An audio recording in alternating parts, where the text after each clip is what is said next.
కవితకు మధ్యంతర బెయిల్ ఇచ్చేందుకు సుప్రీం తిరస్కరించింది. ఆమె బెయిల్ పిటిషన్ పై సోమవారం విచారణ జరిగింది.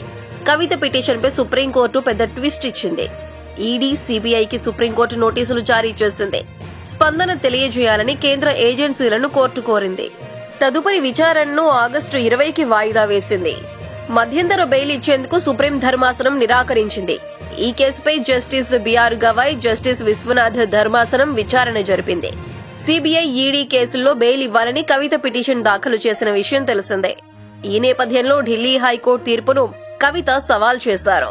మార్చి 15న కవితను ఈడీ అరెస్ట్ చేయగా ఏప్రిల్ 11న సీబీఐ అరెస్ట్ చేసింది. ఇక కవిత తరపున న్యాయవాది ముకుల్ రోహిత్గి వాదనలు వినిపించారు. 5 నెలల నుంచి ఆమె జైల్లో ఉన్నారు. 463 మంది సాక్షులను విచారించామని ధర్మాసనం పేర్కొంది. కాగా ఢిల్లీ మద్యం కుంభకోణం కేసులో అరెస్టై తిహార్ జైల్లో ఉన్న బీఆర్ఎస్ ఎమ్మెల్సీ కవిత బెయిల్ పై ఆశలు పెట్టుకున్నారు. ఇప్పటికే కవితకు trial court, Delhi high court bail నిరాకరించాయి.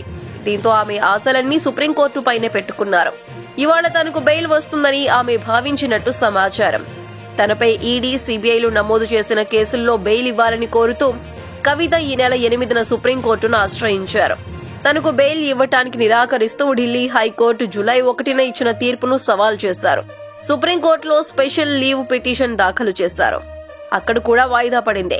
ఇక బెయిల్ కోసం మరో వారం పాటు కవిత వేచి చూడాల్సిన పరిస్థితి నెలకొంది.